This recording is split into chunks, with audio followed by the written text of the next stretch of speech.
Hello friends, welcome to Mithuntips. இன்றைக்கி நம்ம ரொம்பவே ஒரு பயனுள்ள ரெசிபி தாங்க பார்க்க போகிறோம். இந்த கொரோனா காலகட்டத்துக்கு ஏற்ற மிளகு ரசம் ரெசிபி தான் பார்க்க போகிறோம். பொதுவாகவே பார்த்திங்கன்னா மிளகுல நிறைய பயன்கள் இருக்குது. முக்கியமாக பார்த்திங்கன்னா இப்போ இருக்க கரண்ட் சுச்சுவேஷனில் சுவாச பிரச்சனைகள் தான் ரொம்ப பெரிய பிரச்சனையாகவே இருக்குது. அந்த சுவாச பிரச்சனைகளை தீர்க்கிறதுக்கும் சளி இருமலை விரைவில் குணமடைய செய்கிறதுக்கும் இந்த மிளகு ரசம் ரொம்பவே உதவியாக இருக்கும். ஸோ இந்த வீடியோவை ஃபுல்லாக ஸ்கிப் பண்ணாமல் பாருங்கள். மிளகு ரசம் செய்கிறதுக்கு முதல்ல வெறும் வாணலியில் நம்ம 1 டீஸ்பூன் அளவுக்கு மிளகு வறுத்துக்கலாம். 1 டீஸ்பூன் நிறைய எடுத்துக்கோங்க. அதுக்கப்புறம் இந்த மிளகு நல்லா வெடிக்க ஆரம்பிக்கணும். அதுக்கப்புறமா இதில் சீரகம் சேர்த்துக்கலாம். ஸோ இந்த மாதிரி நல்லா வெடிக்க ஆரம்பித்ததும் இதில் 1/2 டீஸ்பூன் அளவுக்கு சீரகம் சேர்த்துட்டு அதுவும் நல்லா வெடிக்கணும். 1 டீஸ்பூன் மிளகு எடுக்கிறீங்க அப்படின்னா இதில் பாதி அளவு மட்டும் சீரகம் எடுத்துக்கிட்டால் போதும். இது ரெண்டும் நல்லா வெடித்து வந்ததும் இதை தனியாக அரைச்சி வச்சுக்கலாம், ஒரு பவுடர் பண்ணிக்கலாம். அதுக்கப்புறம் வாணலியில் கொஞ்சமாக நல்லெண்ணெய் சேர்த்திக்கலாம். இந்த மிளகு ரசம் செய்கிறதுக்கு நம்ம நல்லெண்ணெயில் தான் செய்ய போகிறோம். எண்ணெய் நல்லா காஞ்சதுக்கப்புறமா ஒரு 1/2 டீஸ்பூன் அளவுக்கு கடுகு சேர்த்திக்கோங்க. கடுகு நல்லா வெடித்ததும் இதில் ஒரு கொத்து கருவேப்பிலை சேர்த்திக்கலாம். அது கூட காரத்துக்கு ஒரே ஒரு பச்சை மிளகாய் மட்டும் சேர்த்திருக்கிறேன். அதுக்கப்புறம் ஒரு 4 பல் பூண்டை இந்த மாதிரி இடித்து சேர்த்திக்கலாம்.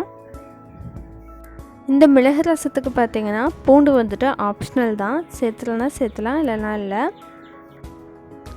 இப்போது இதையெல்லாம் நல்லா ஃப்ரை ஆனதுக்கப்புறமா இதில் ஒரு 1/2 டீஸ்பூன் அளவுக்கு பெருங்காயத்தூள் சேர்த்திக்கலாம். அதையும் நல்லா கலந்து விட்டுக்கோங்க. இப்போ இதெல்லாம் நல்லா ஃப்ரை ஆனதும் இதில் 2 பழுத்த தக்காளியை இந்த மாதிரி பொடியை நறுக்கி சேர்த்திக்கலாம். சேர்த்துட்டு நல்லா கலந்து விட்டு நல்லா வதக்கி விட்டுக்கோங்க. இந்த மாதிரி ஆனதுக்கப்புறமா நம்ம ஒரு சின்ன லெமன் சைஸ் அளவுக்கு புளி ஊற வச்சுருந்தேன், அந்த தண்ணியை இது கூட சேர்த்திக்கலாம். சேர்த்துட்டு நல்லா ஒரு தடவை கலந்து விட்டுக்கோங்க. புளிப்பு சரியாக இருக்கா அப்படின்னு சொல்லி டேஸ்ட் பண்ணி பார்த்துக்கோங்க. இப்போது இது கூட நம்ம மஞ்சள் தூள் சேர்த்திக்கலாம். ஒரு 1/4 டீஸ்பூன் அளவுக்கு மஞ்சள் தூள் சேர்த்துனதுக்கப்புறமா ஒரு தடவை நல்லா கலந்து விட்டுட்டு இதுக்கு தேவையான அளவுக்கு கல்லுப்பு சேர்த்திக்கலாம். சேர்த்துட்டு இது நல்லா கலந்து விட்டதுக்கப்புறமா இது நல்லா நுரக்கட்டி வரணும், அந்தளவுக்கு குக் பண்ணிக்கலாம். இப்போ பார்த்திங்கன்னா இந்தளவுக்கு நல்லா நறுக்கட்டி வந்திருக்கு.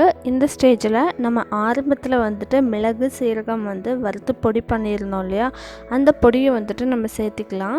நான் இந்த மாதிரி சின்ன உரலில் நம்ம வறுத்த மிளகு சீரகத்தை இடித்து வச்சுருக்கிறேன். நல்லா இந்த அளவுக்கு கொதி வந்த உடனேவே நம்ம அந்த பொடி செஞ்சு வச்சதை சேர்த்திக்கலாம். சேர்த்துட்டு ஒரு தடவை நல்லா கலந்து விட்டுட்டு நம்ம உடனடியாக அடுப்பை ஆஃப் பண்ணிடலாம்.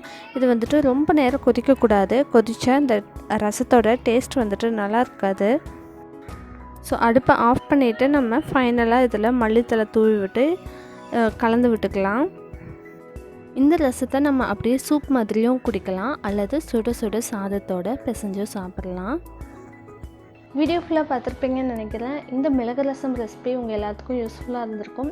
நீங்களும் உங்கள் வீட்டில் ட்ரை பண்ணி பார்த்துட்டு எப்படி வந்துச்சுன்னு சொல்லி கீழே கமெண்ட் பண்ணுங்கள். நம்ம சேனலை இன்னும் நீங்கள் சப்ஸ்கிரைப் பண்ணலைன்னா மறக்காமல் கீழே இருக்க red colour subscribe button press பண்ணிக்கோங்க. அப்போ தான் நம்ம சேனலில் போடுற வீடியோஸ் நீங்கள் மிஸ் பண்ணாமல் பார்க்கலாம். தேங்க்ஸ் ஃபார் வாட்சிங்.